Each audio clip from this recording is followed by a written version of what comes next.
الحمد لله رب العالمين والصلاة والسلام على سيدنا ومولانا محمد معدن الجود والكرم وعلى آله وأزواجه وذريته وأصحابه وأتباعه وعلماء أمته أجمعين۔ لیکن بعد کی صدیوں میں رفتہ رفتہ ان سب الفاظ کے وہ اصل معنی جو نزول قرآن کے وقت سمجھے جاتے تھے بدلتے چلے گئے۔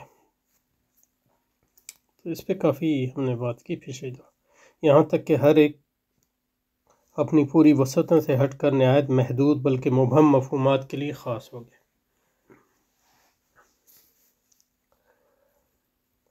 بدلتے چلے گئے یہاں تک کہ ہر ایک لفظ یعنی اپنی پوری وسعتوں سے ہٹ کر نہایت محدود بلکہ مبہم مفہومات کے لیے خاص ہو گیا۔ اب اس میں یعنی عمومیت ہے بہت زیادہ، یعنی مطلب یہ ہے کہ بعد کی صدیوں میں، یعنی کون سی صدیوں میں معنی جو بدلتے چلے گئے، یہاں تک کہ ہر ایک کو اپنی وسعتوں سے ہٹ کر نہایت محدود بلکہ مبہم مفہومات کے لیے خاص ہو گیا۔ تو عمومی طور پہ مطلب یہ ہے کہ جزوی طور پہ یہ بات یعنی صحیح ہے، لیکن یہ کہ عمومی طور پہ یہ بات غلط ہے۔ توجہ اس اطلاق کے ساتھ، کیونکہ یہ امت جو ہے کبھی گمراہی پہ جمع نہیں ہوتی، اور رسول پاک نے فرمایا کہ ایک جماعت ہمیشہ ایسی رہتی ہے جو منحرفین کے انحرافات کو جو ہے صحیح کرتی ہے وغیرہ وغیرہ۔ اور علماء ہمیشہ جو ہے ایسے علماء موجود رہے ہیں جنہوں نے ان الفاظ کے معنی واضح کیے ہیں اور کتابوں میں یہ لکھے ہوئے ہیں، مدون ہیں۔ اور زیادہ تر یہ تبدیلیاں ہوئی ہیں استعمار کے بعد، یعنی ہوئی ہیں کیونکہ حالات کے بدلنے کی وجہ سے اور استعمار کے قلبے کی وسعت کی وجہ سے، یعنی پچھلی ایک آدھ صدیوں میں مولانا مودودی جو ہے اس کو پوری لگتا ہی ہے کہ پوری اسلامی موسٹ آف اسلامک ہسٹری پر لاگو کرنا چاہتے ہیں، جو صحیح نہیں ہے۔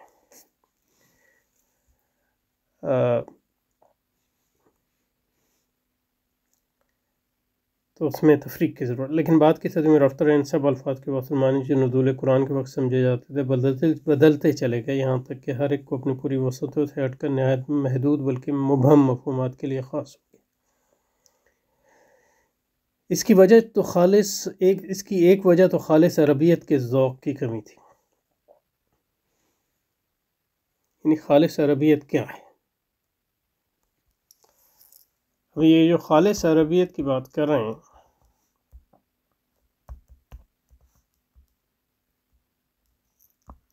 پہلے کہا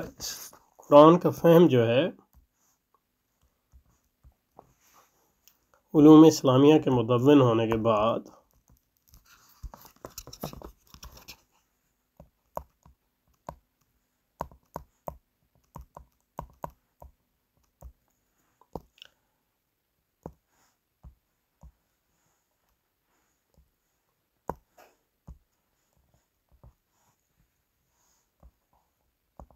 یعنی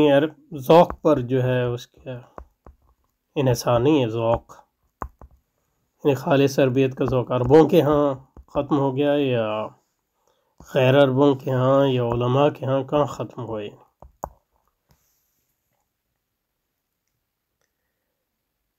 اور کیا مطلب یہ کہ قرآن مجید کا جو فہم ہے وہ عربیت کے ذوق پہ منحصر نہیں ہے، علوم اسلامیہ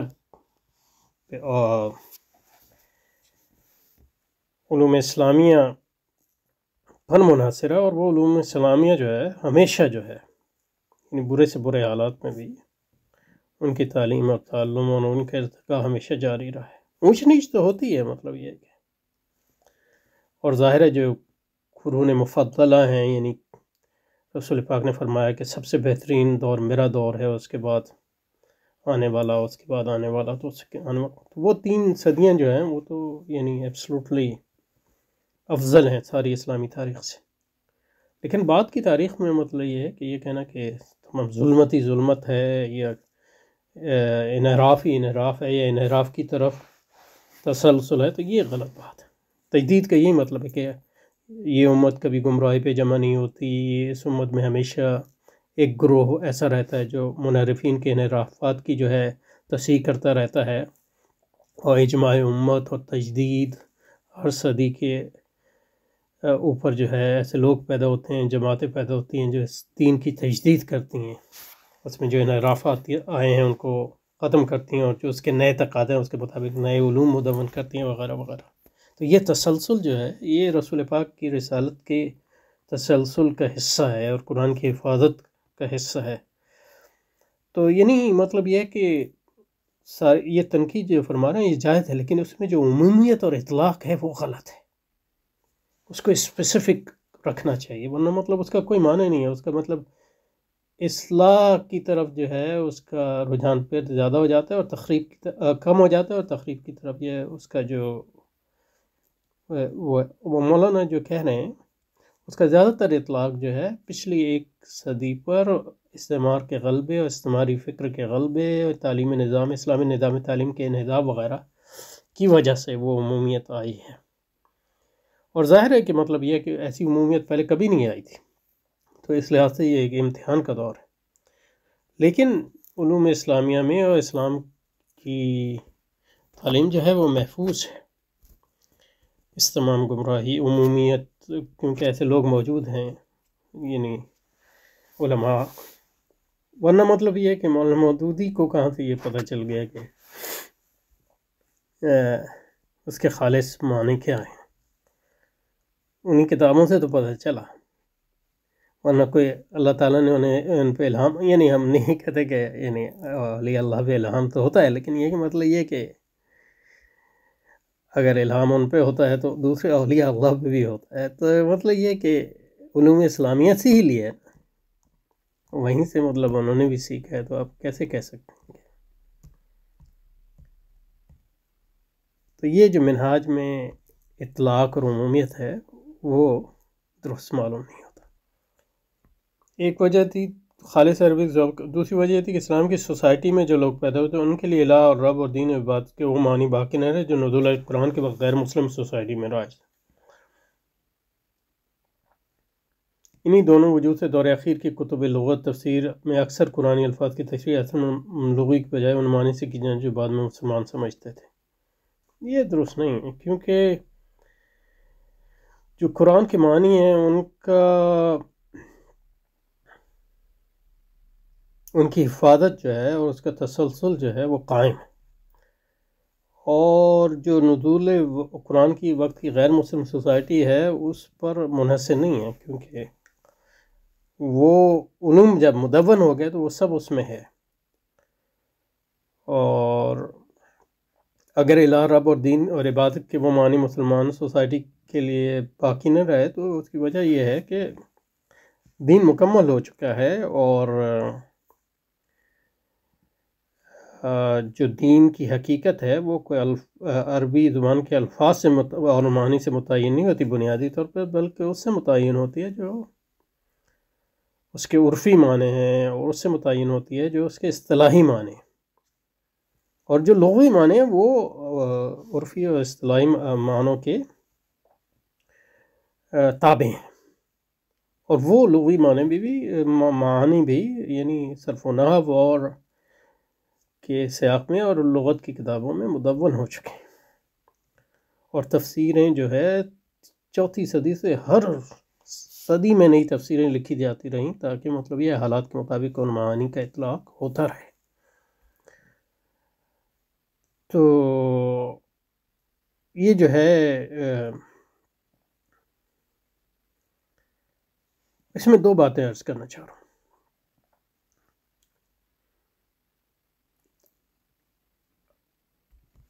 پہلی بات تو مولانا مودودی کی یعنی دفاع میں عرض کرتا ہوں کہ اس میں کوئی شک نہیں ہے کہ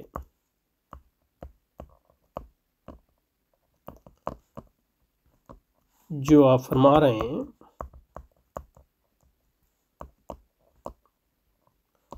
وہ جزوی حد تک صحیح ہے،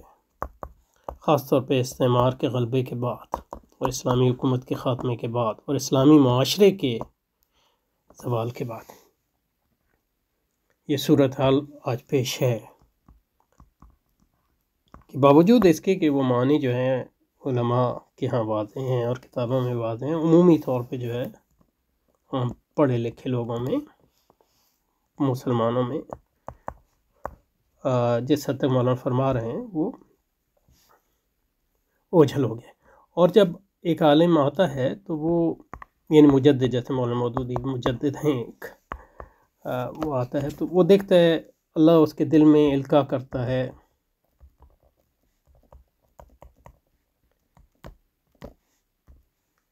کسی خاص مجال میں دین کی تجدید، اور کسی خاص جو خامی اور کمی آ گئی اس کو دور کرنے کے لیے اللہ اس کی نگاہیں جو ہے متعین کر دیتا ہے، جیسے مولانا مودودی کی نگاہ جو ہے اس خاص پہلو پہ جس پہ وہ بات کر رہے ہیں متعین، اور اللہ جب اس کے دل میں اس بات کو ڈال دیتا ہے تو وہ پھر اس چیز پر جو ہے زور دیتا ہے، اور وہ جب زور دیتا ہے تو اس میں مبالغہ بھی کرتا ہے، کیونکہ اللہ نے اس کے دل میں القاء کر دیا ہے، اس کے یعنی اس پہ حاوی ہو گیا ہے کہ اس کمی کو دور کیا جائے وہاں سے۔ تو وہ جو مبالغہ آمیزی اس کلام میں آ جاتی ہے وہ اس اخلاص اور کی وجہ سے ہوتی ہے، اور اس طلب کی وجہ سے ہوتی ہے جو اس خاص گمراہی کی وجہ سے اللہ تعالیٰ نے اس عالم کے دل میں ڈال دی۔ تو بہت سی دوسری چیزیں یعنی اس کے نظر سے جب وہ بات کر رہا ہوتا ہے تو ایک طرح سے اوجھل ہو جاتی، تو وہ مبالغہ اس لیے کر رہا ہے تاکہ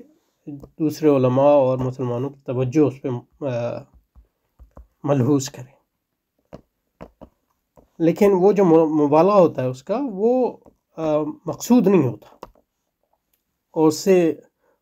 لیکن یہ کہ جو جن لوگوں کو اس کی سمجھ نہ ہو وہ پھر مطلب یہ کہ اس کو سمجھ نہیں پاتے۔ مثلا یہ کہ اب ایک عالم دیکھتا ہے کہ بدعتیں پھیل گئی ہیں تو وہ اس پہ اتنا مرکوز ہو جاتا ہے کہ اس میں وہ بدعت حسنہ کو بھی لتاڑ دیتا ہے وغیرہ، تو اس کی وہ نہیں ہوتی، یعنی اس کا اصل مقصد یہ ہوتا ہے کہ بدعت حسنہ کو بھی ہی مطلب یہ ہے کہ اس میں اپنی کمپین کا اس کے خلاف حصہ بنا دیں، لیکن کیونکہ اس کی توجہ بدعات گھر آئی ہیں خاص طور پہ، اور کوئی اور توجہ نہیں دے رہا، اور اللہ نے اس عالم کے دل میں یہ بات ڈال دی ہے کہ اس گمراہی پر لوگوں کی متوجہ کی جائے، تو اس میں فطرتاً ایسی مبالغہ آمیزی ہوتی ہے کہ اس میں برائیوں کے ساتھ کچھ اچھائیاں بھی لتڑ جاتی ہیں اس میں۔ مثلاً بعض لوگ مطلب توحید پہ اتنا دیر دیتے ہیں اور شرک کے اتنا خلاف کہ اس میں مطلب یہ کہ جو شرک کے اصغر ہوتا ہے اس کو شرک کے اکبر بنا دیتے ہیں وغیرہ وغیرہ، اس کے یعنی جیسے مولانا اسماعیل شہید رحمۃ اللہ علیہ نے فرمایا کہ مطلب یہ کہ میں نے یہ کتاب لکھ دی ہے اور اس میں جو شرک اصغر تھا اس کو شرک اکبر کہہ دیا کہیں کہیں، اور جو بدعت حسنہ دی اس کو، کیونکہ گمراہی اتنی ہے تو اس سے ان کی وہ مراد نہیں ہوتی، اور بعد میں جب لوگوں کی توجہ اس کی طرف مبذول ہو جاتی ہے تو پھر دوسرے علماء تو اس میں مبالغہ آ رہی ہے اس کو مطلب یہ کہ ڈائلیوٹ کرنے کی کوشش کرتے ہیں۔ تو یہ مولانا مودودی کا بھی حال ہے، کیونکہ اس خاص کمی کی طرف ان کی دل میں توجہ، تو مبالغہ آمیزی ان کے کلام میں جو ہے در آئی ہے، جو مطلب ایک فطری بات ہے، لیکن اصل میں جو اس میں مسئلہ ہے وہ یہ ہے کہ کیونکہ اب کا منہاج یہ ہے کہ عمومی اردو نثر میں قرآن سے زیادہ تر اور سنت سے اس ڈائریکٹلی جو ہے وہ لیتے ہیں، اور علماء کی کتابوں اور مباحث اور فن کی کتابوں اصولوں کی طرف توجہ نہیں کرتے یا اس کے حوالہ نہیں دیتے، تو لوگ اس سے یہ خطرہ پیدا ہو جاتا ہے کہ مطلب یہ کہ ان کے کلام میں ایک ایسی عمومی اور اطلاق آ جاتی ہے جس سے تاریخ اسلامی کا تسلسل اور علوم اسلامیہ کا تسلسل جو ہے نظروں سے اوجھل اور محو نظر ہو جاتا ہے۔ اس لیے مطلب یہ ضروری ہے کہ ہم جب بھی دین کا تصور حاصل کریں تو ایک عالم یا ایک مکتب فکر تک محدود نہ ہوں، کیونکہ ہر مکتب فکر کے دل میں اللہ نے ایک خاص دین کے پہلو کے احیاء کو رکھ دیا ہے۔ مثلا یہ کہ وہابیوں کے ہاں یعنی توحید اور شرک، لیکن یہ کہ اب اسی کی طرف یعنی صرف وہی آپ کا ماخذ ہوا تو پھر آپ کا دل جو ہے وہ تنگی اس میں جو ہے، اور اولیاء اللہ اور رسول پاک کی طرف جو والہانہ تعلق ہے وہ نہیں بنے گا۔ تو اس کے لیے ان دوسرے علماء کی طرف پھر اس کے ساتھ ساتھ توجہ دینی ہوتی ہے، جو مطلب یہ ہے کہ رسول پاک کی عظمت وغیرہ، اور پھر جو بدعات پہ زور دیتے ہیں بدعات کے خلاف، تو اس کے مقابلے میں علماء کا بھی علم جو ہے اس کے ساتھ ملانا چاہیے، جو بدعات حسنہ کی ترویج وغیرہ وغیرہ اور سنت حسنہ کی ترویج کی اہمیت کے قائل ہیں وغیرہ وغیرہ، کیونکہ صرف یعنی بدعات کے خلاف ہمیں کرنا ضروری ہے، لیکن یہ کہ صرف اسی پر آپ کی توجہ مرکوز ہو جائے تو زندگی جو اصل ہے وہ تو سنت حسنہ کی بنیاد پہ، اور سنت حسنہ کے احیاء کے لیے جو ہے بدعت حسنہ جو ہے اس کا وجود بالکل لازمی ہے۔ صرف یہ ہے کہ بدعت سیئہ سے اس عمل کو بچنا چاہیے، ورنہ یہ کہ آپ اسلامی معاشرے کی عمومی احیاء کے کام کو نہیں کر سکتے۔ اسی طرح مطلب یہ کہ جن لوگوں کی دین کا فہم صرف مولا مودودی تک محدود ہو گیا تو پھر مطلب یہ ہے کہ ان کا جو تاریخ اور اسلام کا تصور ہے وہ بالکل ایک محدود اور مسخ شدہ تصور ہوگا۔ تو اس لیے ضروری ہے کہ تمام علماء کے علوم حاصل کیے جائیں، اور تمام اسلامی جماعتوں جو اجماع سے خارج نہیں ہیں، اور حتیٰ کہ جو اجماع سے خارج بھی ہیں علماء ان سے بھی فوائد حاصل کرتے ہیں، یعنی مطلب یہ کہ وغیرہ وغیرہ۔ ٹھیک ہے، تو یہ پہلی بات ہے، یہ ہے۔ اچھا جی، تو اس کی وجہ یہ تو خالص عربیت کے ذوق کی کمی ہے۔ دوسری وجہ تھی کہ اسلام کی سوسائٹی میں جو لوگ پیدا ہوئے تھے ان کے لیے الہ اور رب اور دین اور عبادت کے وہ معنی باقی نہ رہے تھے جو نزول قرآن کے وقت غیر مسلم سوسائٹی میں رائج تھے۔ تو یعنی مطلب یہ ہے کہ ایک معاشرے کا وقتی فہم جو ہے وہ اہم ہوتا ہے صورتحال کو سمجھنے کے لیے، لیکن یہ کہ قرآن اور اس کے معنی کی جو تفہیم ہے اس پر منحصر نہیں۔ اور پھر یہ کہ مسلمان معاشروں کی جو ساری تاریخ ہے وہ ریکنسٹرکٹ کی جا سکتی ہے ہماری فقہ کی کتابوں سے، کیونکہ فقہ کا مطلب یہ ہے کہ فقہ میں دو چیزیں شامل ہیں، ایک احکام اور دوسرا احکام کی تنزیل واقع پر۔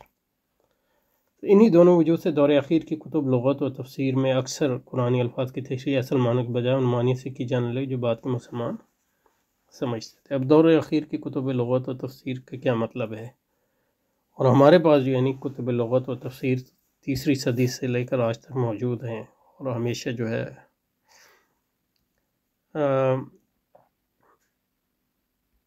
اور اس میں جو مختلف اسکول ہیں ایک دوسرے کی تنقید اور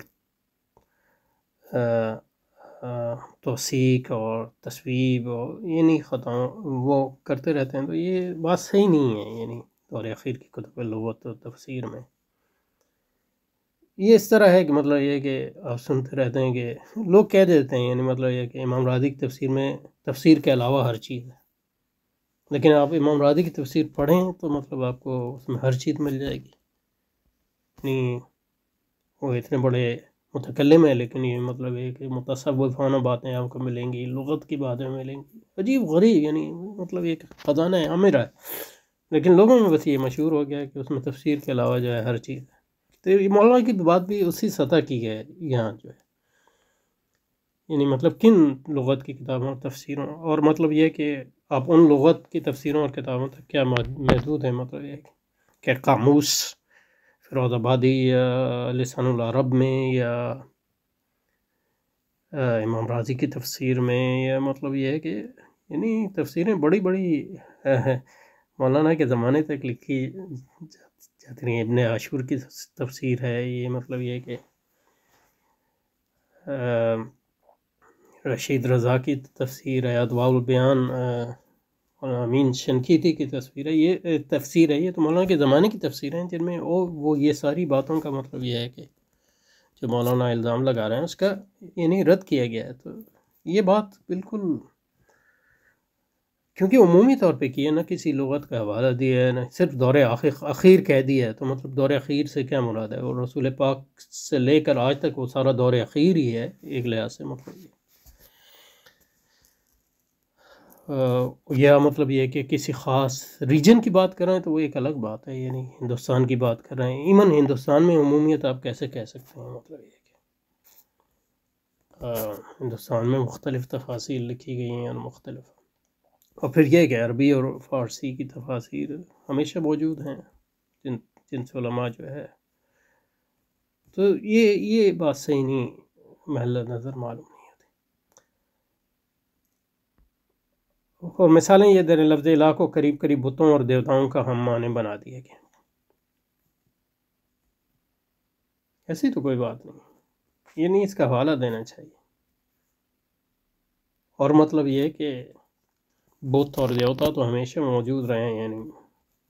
تو لفظ الہ کو رب کو پالنے اور پوسنے والے پر عبادت کے معنی پوجا پرستش کے، یہ بات بالکل یعنی عبادت میں پوجا اور پرستش کے معنی شامل ہیں، تو مطلب یہ کہ اس میں آپ کو کیا اعتراض ہے؟ لیکن یہ کہنا کہ عبادت کے معنی پوجا اور پرستش تک محدود ہیں، میرے خیال میں کسی ایک تفسیر کا بھی حوالہ نہیں دے سکتے اس کی سبسٹینشیشن کے لیے۔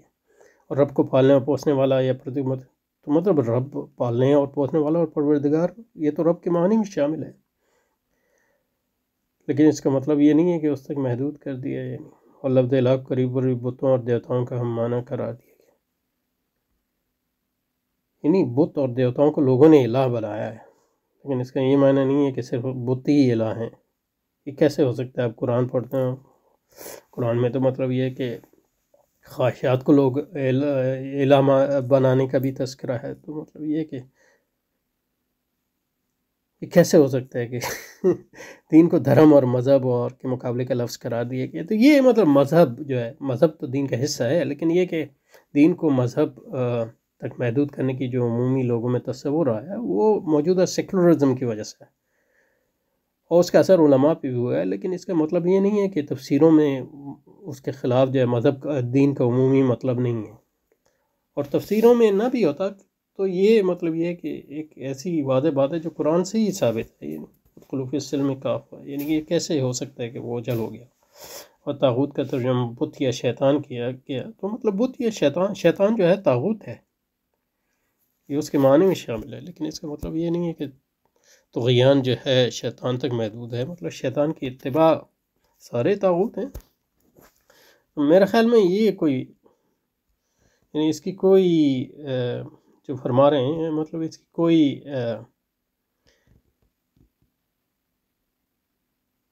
یہ جس عمومیت کی سطح پہ کہہ رہے ہیں اس کا کوئی جواز پیدا نہیں ہوتا۔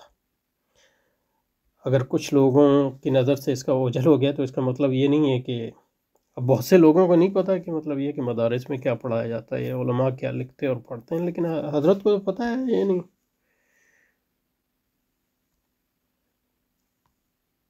اور نہ اس میں نتیجے قرآن کا اصل مدعا ہی سمجھنا لوگوں کے لیے مشکل ہو گیا۔ نہیں، اب قرآن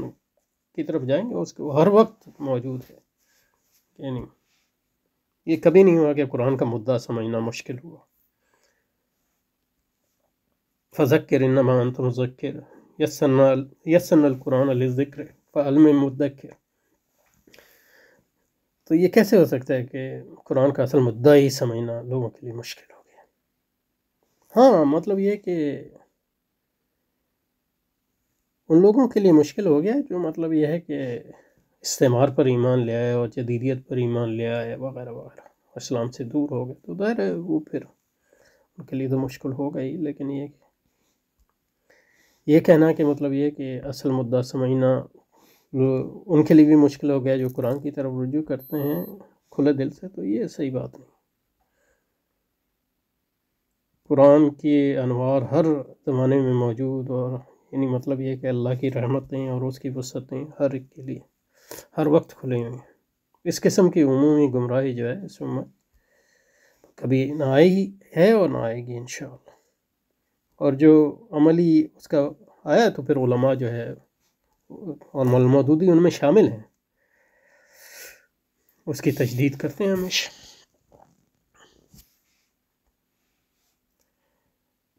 ٹھیک ہے جی،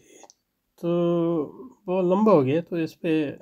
پھر جاری رکھیں گے انشاءاللہ، یہاں رکھتے ہیں۔ السلام علیکم۔